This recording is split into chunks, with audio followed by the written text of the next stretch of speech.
तो ये हमारी यूनिवर्सिटी को मिसयूज किया जा रहा है एक विचारधारा को प्रमोट करने के लिए, एक पॉलिटिकल पार्टी को प्रमोट करने के लिए। यज्ञ हुआ, प्रसाद बांटा गया। क्या यूनिवर्सिटी में हम लोग पंडित का ज्ञान दे रहे हैं? क्या हम उनको श्लोक पढ़ना सिखा रहे हैं? शिक्षा प्रणाली पूरी तरह से खत्म की जा रही है। अंधभक्ति के साथ, रूढ़िवाद के साथ रिचुअल सिर्फ सिखाने के लिए ये यूनिवर्सिटी की ये जगह नहीं है। क्या शिक्षा नीति का मतलब मकसद ये है कि अमीर और अमीर हो जाए और गरीब पूरी तरह से कुएं में डाल दिया जाए? SC ST OBC का गला घोटा जा रहा था। ये हो क्या रहा है? तो किसको रोकने की कोशिश की जा रही थी? लेकिन जो हमारे ऊपर गुजर रही है, जब ये नीति थोपी गई है, 80 से 90% लोग निकाल दिए गए। एक अच्छी यूनिवर्सिटी को रातों रात आपने बर्बाद कर दिया, खंडर कर दिया है। ये देशद्रोही काम नहीं है तो इसको क्या कह सकते हैं? ये सबसे बड़ा हमारे देश के साथ विश्वासघात हो रहा है, इसके नागरिकों के साथ विश्वासघात हो रहा है। जो एकेडमिक काउंसिल में है, इनकी जितनी भी बातें इन्होंने रखी उससे मैं इत्तेफाक यहाँ पे रखते हुए मैं रिपीट नहीं करूंगी कुछ बातें जो ऑलरेडी कह दी गई हैं। हमारे देश में पब्लिक एजुकेशन का मायने ही यही था, जो शुरू में जो बड़े बड़े विद्वान लोगों ने जो पॉलिसीज बनाई, जो हमारे फ्रीडम फाइटर्स ने पॉलिसीज बनाई, ये था कि पब्लिक फंडेड एजुकेशन के जरिए हम अपने देश में असली मायने में जमहूरियत ला सकते हैं, एम्पावर कर सकते हैं हर नागरिक को, क्योंकि हमारा देश बटा हुआ है, यहाँ जबरदस्त इनइक्वालिटी है। हजारों सालों से कास्ट सिस्टम की वजह से, पेट्रियार्की की वजह से, फ्यूडलिज्म की वजह से जो हालात है, हमारा देश डेमोक्रेसी नहीं कहलाया जा सकता। तो उसको असली मायने में लाने के लिए शिक्षा बहुत जरूरी है कि हर आखिरी नागरिक तक वो शिक्षा पहुंचे। इस वजह से अफोर्डेबल एजुकेशन, बल्कि अफोर्डेबल नहीं कहना चाहिए था, फ्री होना चाहिए था शुरू से, और अब हम कह रहे हैं पूरा फ्री होना चाहिए सबके लिए। बराबर की एजुकेशन व्यवस्था होनी चाहिए सारे नागरिकों के लिए। यहां पे साथियों कई सारी शिक्षा नीतियां आई। अभी जो हाल में शिक्षा नीति आई है, जो नेशनल एजुकेशन पॉलिसी कहलाती है, जो 2019 में ड्राफ्ट आया, 20 में कैबिनेट ने पास किया, पार्लियामेंट में कभी नहीं, आज तक नहीं रखी गई है वो पॉलिसी। पिछली पॉलिसी सारी पार्लियामेंट के थ्रू आई थी, बहुत सारा डिबेट हुआ था, सारी रिसर्च हुई थी, सारी फाइंडिंग्स रखी गई थी। यहाँ ऐसा कुछ नहीं हुआ। चंद लोगों की कमेटी ने कहा कि हमारी ये राय है कि ऐसी होनी चाहिए। उनकी राय किस चीज पे बेस्ड है? क्या हमारे देश की जो जरूरत है कि हर नागरिक को एक्सेस हो, मिले एजुकेशन, वो देखा गया, गुणवत्ता देखी गई।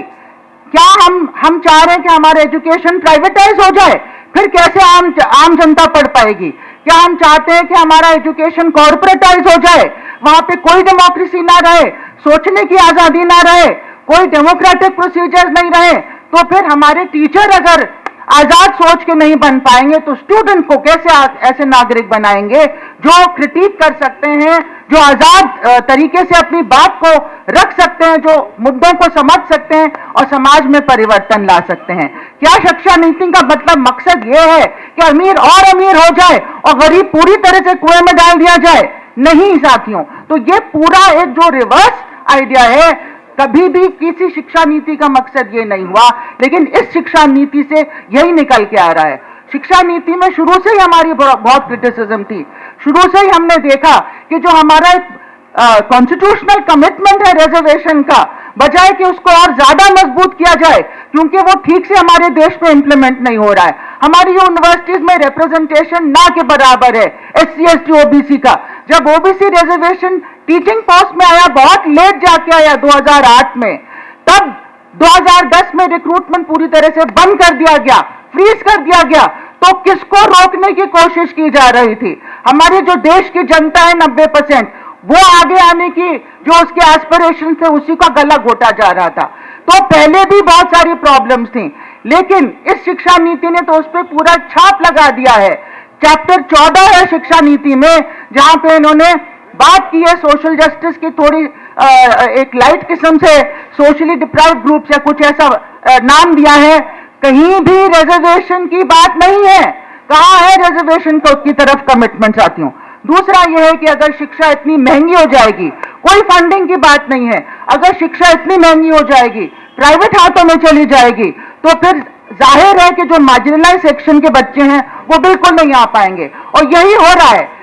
नीति में तो ये लिखा था, हमने क्रिटिसाइज किया, लेकिन जो हमारे ऊपर गुजर रही है, जब ये नीति थोपी गई है पूरे देश में, हमारी यूनिवर्सिटी, दिल्ली यूनिवर्सिटी जो सबसे बड़ी यूनिवर्सिटी एक तरीके से पूरे देश में सबसे बड़ी सेंट्रल यूनिवर्सिटी मानी जाती है, वहां पे अभी जैसे माया ने बताया कि कौन पढ़ाएगा, क्या पढ़ाएगा, उसके बारे में माया ने बताया। कैसे टीचर रिक्रूटमेंट में जबरदस्ती 2018 में इंटरव्यू को 100% वेटेज दे दिया, 100%। पहले, इसके पहले सिर्फ 20% वेटेज मिलता था, जो यूजीसी रेगुलेशन में लिखा था, पिछली सरकार जो लाई थी। इस सरकार ने बदल के उसको 100% कर दिया। अगर 100% अगर इंटरव्यू का वेटेज होगा तो इंटरव्यू की कमेटी, जो सिलेक्शन कमेटी है, मनमानी करेगी और उसमें hand picked nominees vice chancellor लाते हैं, और दूर दूर से, जहां पे हमने नाम भी नहीं सुना है कई दफा उन यूनिवर्सिटीज का, वहां से प्रोफेसर आ रहे हैं और यहां बैठ के तय करेंगे, एक लिस्ट दी जाती है उनको, इनको लगाना है बस, चाहे उनका मेरिट कुछ भी हो।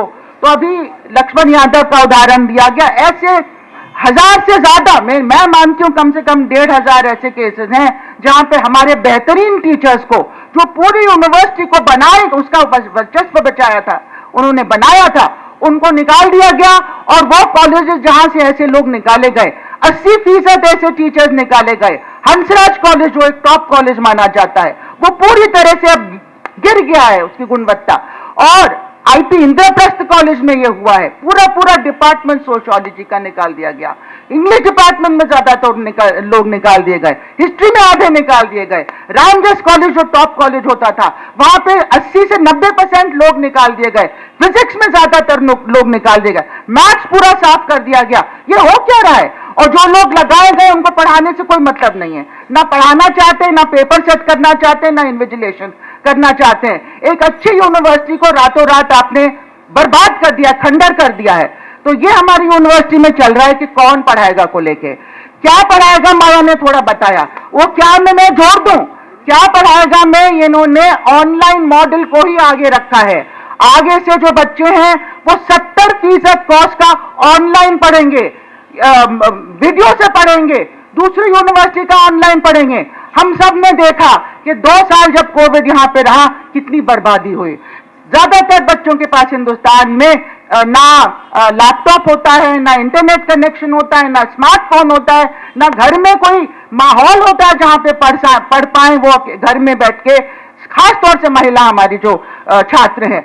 लेकिन उसी चीज को अब इन्होंने इंस्टीट्यूशनलाइज कर दिया, किसका फायदा कराने के लिए? ये एक बिजनेस है, चाहे वो बाइजूस हो या अडानी का ऑनलाइन मॉडल हो, उनका पैसा, उनको मुनाफा कमाना है और हमारे स्टूडेंट्स की गुणवत्ता खत्म करनी है। कोई टीचिंग लर्निंग नहीं हो पाई ढंग की उस 2 साल की पीरियड में, उसी चीज को अब जबरदस्ती हमारे ऊपर थोपा जा रहा है। क्यों? क्योंकि इससे आपको टीचर की जरूरत नहीं है। वो चाहते हैं कि टीचर को हर जगह से बाहर कर दिया जाए, कोई डिसीजन मेकिंग में ना रखा जाए, चाहे सिलेबस बनाने का बात हो, चाहे एग्जाम स्कीम कैसी होनी चाहिए उसकी बात हो, चाहे अब तो पढ़ाने से भी अलग करना चाहते हैं हमें। तो पढ़ाने से अलग जब टीचर हो जाएगा, स्टूडेंट अपने आप को खुद पढ़ाएगा या ऑनलाइन पढ़ लेगा, तो क्या गुणवत्ता रह जाएगी हमारे देश की? ये देशद्रोही काम नहीं है तो इसको क्या कह सकते हैं? इसको हम नेशनलिस्ट नहीं मानते, इसको हम पेट्रियोटिक नहीं मानते। ये सबसे बड़ा हमारे देश के साथ विश्वासघात हो रहा है, इसके नागरिकों के साथ विश्वासघात हो रहा है। इसके जो पूरा जो डायरेक्टिव प्रिंसिपल्स थे, जो हमारे कॉन्स्टिट्यूशन है, उसके साथ विश्वासघात किया जा रहा है साथियों। इसी के साथ लास्ट पॉइंट में जोड़ूंगी कि कौन पढ़ाएगा और क्या पढ़ाएगा के साथ किसको पढ़ाएगा ये भी तो आना चाहिए। तो किसको पढ़ाएगा? इन्होंने एक मास्टर स्ट्रोक खेला। पहले ही एडमिशन में इंप्लीमेंटेशन रिजर्वेशन पॉलिसी का बिल्कुल ठीक नहीं था। पहले ही आप देखते थे कि जो बच्चे स्कूल में कोचिंग लेके अच्छा कर लेते थे या जिनके घर के हालात अच्छे होते थे, वो ज्यादा अच्छा कर पाते थे, और मार्क्स के बेसिस पे जिनको एडमिशन दिया जा रहा है, वो अपने आप में उसमें हमें लगता था कि नाइंसाफी एक तरीके से है। फिर भी कई बच्चे जो मार्जिनलाइज सेक्शन के हैं, पढ़ के किसी तरह से 12वीं पास करके अच्छे नंबर लाके उनको एडमिशन मिल जाता था। अब आपने क्या किया? मास्टर स्ट्रोक, स्कूली शिक्षा को पूरी तरह से इररिलेवेंट कर दिया, कूड़ेदान में डाल दिया। इतनी मेहनत बच्चे ने की हो, अब एक ऑनलाइन एग्जामिनेशन होगा जो CUET, central university entrance exam, ये पिछले साल से 2 साल लागू किया गया है। इसका क्या नतीजा हुआ? आप देखते हैं कि गांव के बच्चे और शहर के भी जो गरीब बच्चे हैं और मार्जिनलाइज सेक्शन के बच्चे हैं, वो ऑनलाइन सिस्टम से इतना वाकिफ नहीं है, उनको वो ट्रेनिंग नहीं मिलती, उनके घर में नहीं होते हैं लैपटॉप, कंप्यूटर और इंटरनेट कनेक्टिविटी वगैरह वगैरह। उन्होंने उस एग्जाम में जाने से ही घबरा गए। बहुत सारे बच्चों ने फॉर्म नहीं भरा और जितने बच्चों ने फॉर्म भरा उसमें से कम आधे बच्चों ने एग्जाम दिया नहीं, वो घबरा गए, नहीं दे पाए। पहले से आपने एक फिल्टर लगा दिया। उसके बाद जो लोग एग्जाम देने गए भी, उसमें जो कोचिंग में जा सकते हैं, जो ऊंची फीस देके कोचिंग में जा सकते हैं, जो पूरा एक माफिया के तरह इंडस्ट्री यहाँ पे हमारे देश में चल रहा है, वही आगे आ पाए, वही कर पाए। अच्छा, तीसरा कि जितनी महिलाएं हैं इतनी कम होगी तादाद। हमारी यूनिवर्सिटी में कम से कम 30% कटौती हुई है महिला स्टूडेंट्स के एडमिशन में, क्योंकि माँ बाप उनके कोचिंग के लिए, उनकी पढ़ाई के लिए इतना पैसा नहीं खर्च करना चाहते हैं जैसे वो अपने बेटों के लिए शायद करें। ये एक रियलिटी हमारे देश में, तो वो भी पीछे रह गई। और एक और बात जो हुई है इसके बाद कि जिस तरह से हमारे जो पूरा एग्जाम का सिलेबस है वो बेस्ड है CBSE पे, वो CBSE पे बेस होने की वजह से स्टेट बोर्ड्स के जितने बच्चे थे वो बिल्कुल क्लियर नहीं कर पाए। मैंने देखा अपने कॉलेज में, मैं सेंट स्टीवेंस कॉलेज में पढ़ाती हूँ, कि जो जनरल अनरिजर्व कैटेगरी के बच्चे आए, रिजर्व कैटेगरी हमारे यहाँ क्रिश्चियंस होते हैं, वो आए तो उसमें ना साउथ का एक बच्चा था, ना वेस्ट बंगाल का एक भी बच्चा था। हिंदू स्टडी सेंटर खोला, चलो स्टडी आप कर लो, हिंदुइज्म भी, हालांकि उसको मिसयूज किया जा सकता है। वहां पे यज्ञ के साथ खुला वो इनॉग्रेट हुआ, यज्ञ हुआ, प्रसाद बांटा गया। क्या यूनिवर्सिटी में हम लोग पंडित का ज्ञान दे रहे हैं? क्या हम उनको श्लोक पढ़ना सिखा रहे हैं? क्या हम उनको क्रिटिक करना सिखा रहे हैं?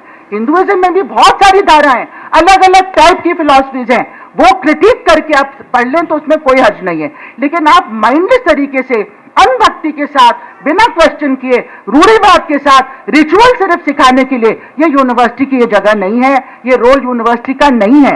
हमारी यूनिवर्सिटी में आप देखते हैं ऑफिशियल प्लेटफॉर्म दिए जा रहे हैं, RSS के प्रचारक, मतलब उस नाम से उनको बुलाया जा रहा है चीफ गेस्ट कि ये VHP के प्रचारक हैं, ये RSS के प्रचारक हैं। तो ये हमारी यूनिवर्सिटी को, ऑफिशियल प्लेटफॉर्म को, टैक्स पेयर्स मनी को मिसयूज किया जा रहा है एक विचारधारा को प्रमोट करने के लिए, एक पॉलिटिकल पार्टी को प्रमोट करने के लिए। ऐसा हमने कभी नहीं देखा है। मैं 42 साल से पढ़ाती थी, अभी रिटायर हुई, बहुत सारी सरकारें आई हो गई हैं, कभी ऐसा नहीं देखा जो आज हो रहा है। इसलिए हम सबको इसके खिलाफ खड़ा होना है, नहीं तो हमारे देश की डेमोक्रेसी बहुत ज्यादा खतरे में है।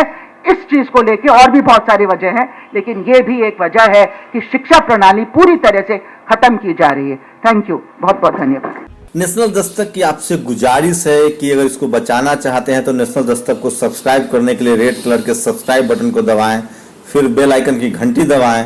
नेशनल दस्तक को बचाने के लिए बहुत जरूरी है कि हर खबर को शेयर करें, लाइक करें, कमेंट जरूर करें।